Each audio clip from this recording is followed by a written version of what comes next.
In this tutorial, we are going to model in some additional details to the mouthpiece of the helmet. Once we've done that, we are going to start to model in the back part of the helmet. So we're going to make the cutout for where the AI port exists, and then we're actually going to go ahead and begin to model where the AI port details are. Once we've done that, we're going to start to add in, I don't quite know what to call them, but the pieces that sort of fill up the back of the helmet that are in roughly 4 segments. So we're going to start to block out those details, and we're going to have a model that is starting to look a lot more complete from the front and back. So by the end of this tutorial, we will be 50% of the way through this series, and you guys should be very proud of what we've managed to make so far, as we have a model that is looking rather superb and is just going to keep getting better the more and more detail we add to it in the coming episodes. We don't do any overly strenuous modeling in this tutorial. The AI port modeling is rather simple. It is just manipulating the vertices of 2 different circular objects overlaid on one another. I will chime in near to the end of the tutorial though, as we start to add in the details around the back of the helmet that are in 3 different segments. It took me a little while to manipulate the objects properly to get a shape that I rather liked, so I will chime in there just to give you guys some tips about how to use the proportional editing tools. But for the most part, I feel that you guys, especially come to this stage in the tutorial series, will be more than competent enough to go through and follow along the modeling that I have presented for you on screen here.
Arguably, this is where the modeling gets a little bit more complicated in this tutorial. We're going to go ahead and select this inside row of vertices here, duplicate them, bring them down, and separate them from the selection.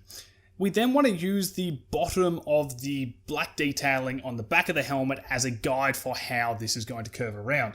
I do this in a rather odd way by dragging that very last vertice up and then spamming the relax modifier a whole lot of times to try and even out the shape.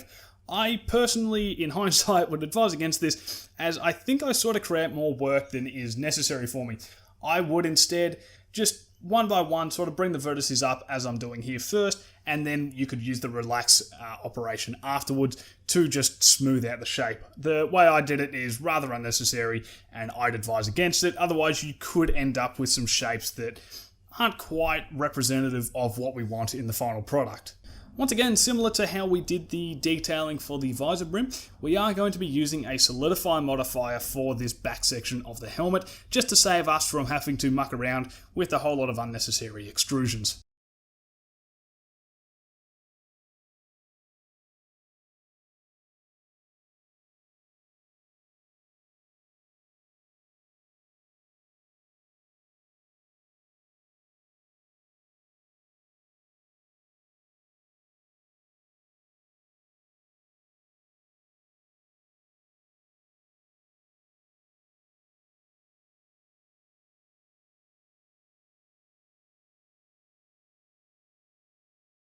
Using the proportional editing tools here, I have it set to the smooth type of operation, and what I'm looking to do here is create a more U-shaped sort of design with all these vertices here. So you see, I get that more U-shape there, and then once we have that, we can start to bring it out so that it matches to the design of the underside of the helmet.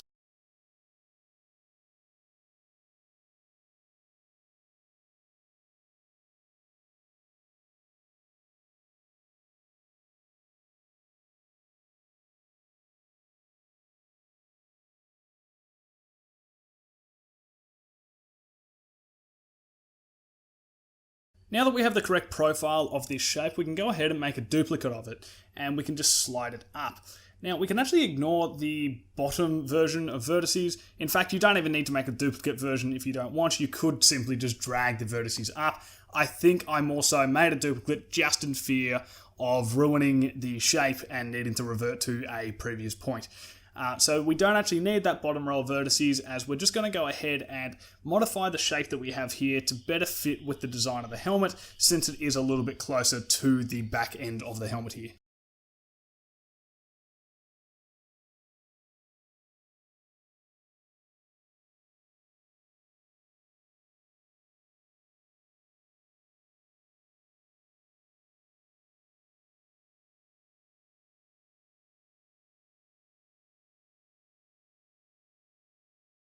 Once we have a shape of the vertices that we're happy with, we can go ahead and extrude them up and into the helmet. In my case, I just need to correct the direction of the faces and flip them. Once we have done this, we can go ahead and apply a Solidify modifier to this part of the mesh. We do this with a Solidify modifier because it is a non-destructive method. So you'll notice in a bit I go ahead and I make some adjustments to the profile of this shape because it's not quite sitting in line with the helmet such as I thought it was when it was just a set of vertices. Now that we have this additional geometry, it's going to be easier for us to line it up and have it conform properly with the shape of the helmet.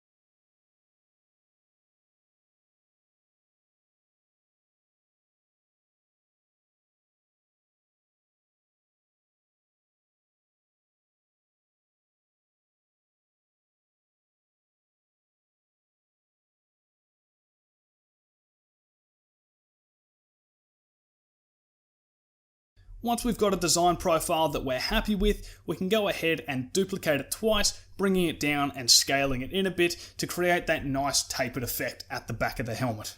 Once we have that completed, we will officially be 50% of the way through this modeling tutorial series. So you guys should be insanely proud of the fact that you've made it this far and the fact that you've managed to produce the model you have so far.